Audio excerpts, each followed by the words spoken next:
Chapter 32. Toward the Horizon. The once sacred and tranquil fields of Kini Nui had now become a chaotic mess, littered with the bodies of countless dead Rahi beasts, torn out terrain, and more than 1,000 exhausted and sapped Matoran. After hours of tending to their wounded and laying their dead to rest, the initial cheer of their narrowly achieved victory after the long and hard-fought battle had largely subsided. The sun had begun its descent and a gentle breeze graced the valley. They were unsure of exactly what had happened beneath the surface of the island, but whatever it was had turned the tide in their favor, as after more than 100 years of enthrallment, the island's wildlife had been freed. Once the commotion had died down, the Matoran crowd collectively watched the opened portal at the top of the temple steps, waiting for something, anything, to emerge. For hours they waited, slowly losing hope until a faint sound could be heard only by those that stood closest. Those Matoran leapt forward, peering down into the darkened stairway. They alerted the others to the growing echo of a collection of footsteps rising from the tunnel. The crowd tightened, listening intently, and soon they emerged.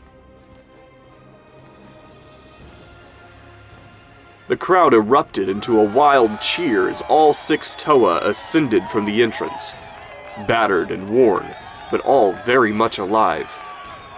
The atmosphere shifted as the Matoran flocked around their heroes, giving their thanks, congratulating them, and asking questions on what exactly occurred down in the depths. All of this had quickly blurred into a mess of noise. Only when Captain Jalla had managed to work his way through the sea of Matoran had they finally simmered down. "I won't pretend as though I didn't have doubts," Jalla admitted. "But you did it. The Rahi are cured, and now we can return to our lives. Well done, Toa." "This is a joyous outcome, Captain," Gali said. "But my brothers and I have reason to believe this is far from over." "What exactly happened down there?" Jalla asked. "Makuta has fled. He has been defeated, but we are certain he is still alive." "And we have yet to reawaken the Great Spirit," Tahu added. "We still have a long road ahead." "I see," said Jalla, tapping his mask. "But nonetheless, the 6 of you have descended where no living being has ever gone, and returned without a loss. Makuta will no doubt return, and we'll be ready. But if he's fled, that only means you gave him reason to, which tells us he can be defeated. I think everyone here can agree that's cause for celebration." "Then celebrations will be had," Gali replied. "We only ask one thing." "Of course, Gali. What is it?" Gali glanced over to the other 5 Toa that stood by her side, reading the worn, shaken, and exhausted expressions in their eyes that the Matoran seemed blind to. Not only had her extended time around the other Toa made them easier to read, but she also felt just as they did. "Can it wait until tomorrow?" The captain smiled as he gave an understanding nod. "I'll pass it along." As promised, celebrations were held the following day. The Matoran returned to their villages, which each held festivities of their own styles, all of which were greater than any previously seen on the island. After near sufficient rest, the Toa joined in, where they shared the tales of their daring adventure into Makuta's realm. These stories captivated their audiences, and as they clung to every word of the Toa's recollections, those in Takura were suddenly struck by a very relevant question. Where was the chronicler?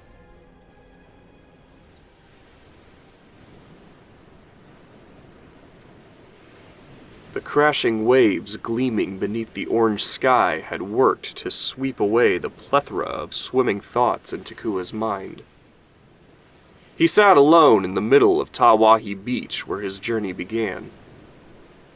He had quietly slipped away to steal a session of solitude to reflect on that journey. After years of bearing the title of rejected outcast, he was now hailed as one of the greatest heroes on all of Matanui. It was an odd feeling, and he wasn't sure how to process it. Especially when he felt far greater heroes did most of the work. He reminded himself of that as he periodically glanced toward the algae-ridden Toa canister that rested a short distance away. Although most of his negative thoughts he had become familiar with over the years had faded and his confidence had grown by the day, he still felt much closer to the Matoran that exiled himself from Takoro so long ago than the one now being praised by the other high-profile champions. To them, he was the chronicler of Matanui, uniter of the villages, and Kininui veteran. But to himself, he was just Takua. Pushing the thoughts of his past aside, he began to wonder what was in store for his future. For more than a month, the ultimate goal that he could possibly pursue was convincing the villages to work together. And now that that was achieved, he wasn't sure where to go next. Is there room for another? Asked a familiar voice, startling Takua out of his own head. He looked up to see Turaga Vakama standing beside him. Of course, Turaga, Takua replied. The Turaga sat down beside the chronicler, resting his staff in the sand beside him. Together they stared out into the horizon, each occupied by their own silent thoughts before Vakama finally spoke up. I had a feeling this would be where I found you. Really? How? It is such a lovely spot. I often come out here myself when I need to get away. I only hope this safer passage doesn't give too many Matoran the same idea. I'd prefer not to lose the tranquility. Is that why you're here too? No. I was actually sent out to find you. Captain Onipu had traveled all the way from Onukoro to speak with you. He was hoping you'd be back at the village. Captain Onipu? Why does he want to see me? I don't think we said more than 2 words to each other. He says he has a gift for you to show you his gratitude for all you've accomplished. He hopes it will serve you well and wishes to present it to you personally. Takua scratched his brainstalk, wondering what the Onumatoran captain could have to offer. He thought for a moment at the numerous possibilities before drawing a blank. Nonetheless, he was certainly interested in finding out. I also wish to apologize, Takua, Vakama continued. There's no need, Turaga. We both know it was my decision to leave. I know, yet I feel partly responsible for driving you to feel the need to leave. No one should spend their days believing themselves to be some cross-wired freak among their peers, and though it was never my intention, it still haunts me. As one as unique as yourself, there will always be many voices saying you are not enough. I do not wish to be among those voices. Takua shrugged. Well, after everything that making me feel that way led to, I'd like to call us even. Generous conclusion, Vakama said with a subtle nod. Takua sighed. So, what happens now? I'm unsure. The Rahi are free, but many things must still happen before all is right in the world. Vakama grabbed his staff and stood up, brushing the sand from his robe. He reached out his hand, pulling Takua onto his feet. They both took a final look toward the setting sun before the Turaga placed a guiding hand over Takua's shoulder. Although I don't know what the future holds, Vakama continued, I am certain that many more adventures await us all. There is much more to explore and experience. This is a terrifying truth, but an exciting one as well. But for now, let us leave this windy beach and return to the warmth of Takoro. Many friends await us there.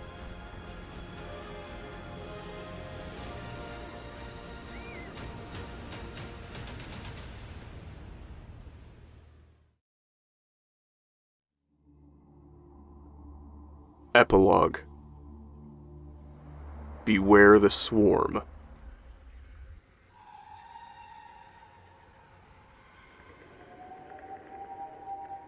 Far beneath the surface of the island, deep into the hellish bowels that no being had dared to venture, Makuta stood. After many years of waiting and scheming, the fabled Toa had finally arrived just as he expected. His encounter with these legends had given him the long-awaited chance to test their power, and they certainly did not disappoint. The battle had left him weakened. It was a satisfactory audition, and he couldn't deny they were not a force to be overlooked. But neither was he. His magnificent master plan had only begun to progress. His defeat was simply a minor setback, one that could be easily compensated. He simply needed time. Time to recover. Time to plot. His only concern was that the Toa would return before he had that chance. He needed a distraction. After discarding that pathetic Matoran husk, Makuta walked along the pitch-black chamber that even he seldom explored. The ground rattled against his booming footsteps, followed by the unpleasant sound of dragging metal trailing against the floor behind him. He stopped, looking around as he inspected the seemingly infinite pulsating vessels that occupied every inch of the walls, its sloping ceiling stretching on for miles. Concentrating his thoughts, Makuta reached out. Godok! Godok! Hear my call. Your time has come. The response was far too delayed for Makuta's liking, so he swiped forward, tearing open the membrane covering of the nearest pod. A rush of fluid gushed from the opening, revealing the contents inside. The otherworldly creature crawled from its dwelling, shaking off timeless sleep as it twitched its extremities. The dim glow of its eyes produced the first sliver of light the chamber had seen since the dawn of its creation, before the twisted and bizarre creature had even planted its feet. The other pods began to glow as well. One by one, the pods burst open, and out came things nearly identical to the first, all entirely alien in appearance. Now that Makuta had awakened one, he had awakened them all. Tens, hundreds, thousands of freakish creatures unfolded to life and climbed from their pods before weaving around Makuta's feet. Acting as one mind, they raced toward a common destination: the surface. My power grows, Toa. You cannot stop it. For a new challenge awaits your precious island. They are coming. Your newfound sense of unity will be humbled, for their numbers will eclipse the lands as they raze them to the ground. Your rivers will run dry. Your mountains will crumble to dust. Your forests will burn to ash. Beware, Toa. Beware the swarm.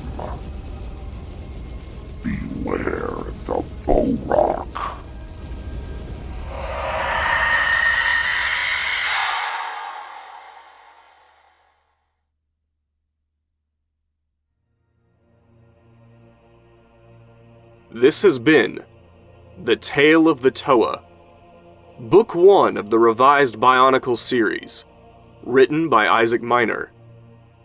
Based on the LEGO Bionicle story by Alastair Swinnerton, Martin Anderson, Bob Thompson, Christian Faber, and Greg Farshty. Featuring Seth Lowe as Toa Tahu, Toa Pohatu, Takua, and Turaga Matau. Isaac Miner as Toa Kopaka, Captain Jalla, Turaga Anawa, Damek, and Makuta.